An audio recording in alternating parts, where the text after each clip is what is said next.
साखर न वापरता एकदम हेल्दी हा मिल्क केक जो फक्त प्युअर दुधापासून बनलेला आहे. ह्यामध्ये आपण कोणतंही क्रीम, इसेन्स, फ्लेवर येण्यासाठी कोणतेही आर्टिफिशियल कलर्स काहीही ॲड केलेलं नाही. आणि हे बनवण्यासाठी फक्त 30 मिनटं लागतात आणि सर्वात महत्त्वाचं फक्त 2च सामानामधून हा केक आपण बनवू शकतो, जे आपल्या घरी इझिली अवेलेबल असतात.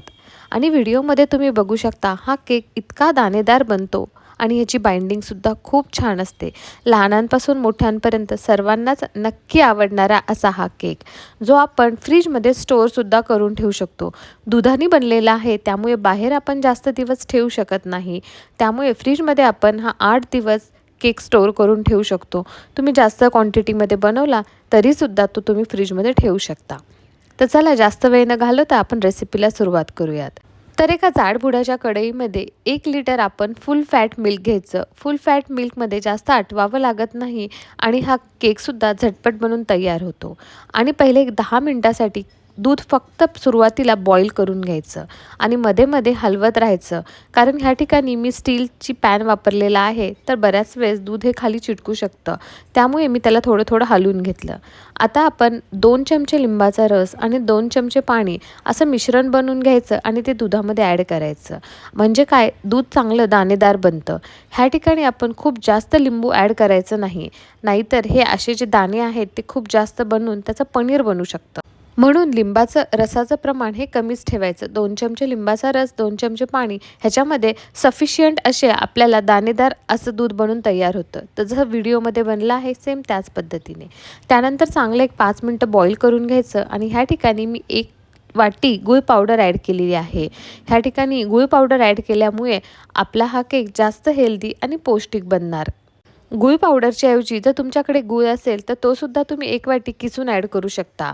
म्हणजे काय, झटपट असं हे दुधामध्ये विरघळून जातं. आणि थोडं 1 चमचा ह्या ठिकाणी वेलची पूड टाकायची. कोणतेही बाहेरचे इसेन्स किंवा फ्लेवर ॲड करायची गरज नाही. आता व्हिडिओमध्ये बघू शकता की आपलं छानपैकी दूध आलून आलेलं आहे. आता हे दाणेदार असा जो केक आहे त्याचं बाइंडिंग चांगलं राहण्यासाठी ह्या ठिकाणी मी 1.5 चमचा मिल्क पावडर ॲड केलेली आहे. मिल्क पावडरमुळे ह्या केकला बाइंडिंग राहते, नाहीतर हे दाणे खूप जास्त सुटल्यासारखे होतील. आणि हे मिल्क पावडर आपण छानपैकी व्यवस्थित मिक्स करून घ्यायचं. जर तुम्हाला मिल्क पावडर वापरायची नसेल तर तुम्ही स्किपही करू शकता. फक्त हा केक थोडासा प्रेस करून ठेवावा लागेल. आता केक चांगला स्मूथ, सॉफ्ट आणि दिसायला चांगलं त्याला शाईन, ग्लेज यावं म्हणून त्यामध्ये अर्धा चमचा साजूक तूप ॲड करायचं. हे सुद्धा कंप्लीट ऑप्शनल आहे. फक्त ग्लेज येतो आणि आपला हा केक जास्त स्टिक्की बनत नाही, म्हणून ह्या ठिकाणी आपण तूप ॲड केले. आता त्यामधलं पाणी जवळपास सर्वच आटलेलं आहे आणि आपण ह्याला व्यवस्थित मिक्स करून घ्यायचं. फक्त ह्याच्यामध्ये पाण्याचं प्रमाण बिलकुलही नसलं पाहिजे, ह्याची काळजी घ्यायची. म्हणजे केकची बाइंडिंग चांगली बनते आणि केकचा फ्लेवरसुद्धा खूप छान राहतो. आणि तुम्ही व्हिडिओमध्ये बघू शकता की आपलं मिश्रण कुठेही बुडाला चिटकलं नाही आणि इवन चमच्यालासुद्धा बिलकुलही चिटकत नाही. हे तुपामुळे शक्य झालं आणि आपण कंटिन्युअस थोडं थोडं हलवत राहिल्यामुळे.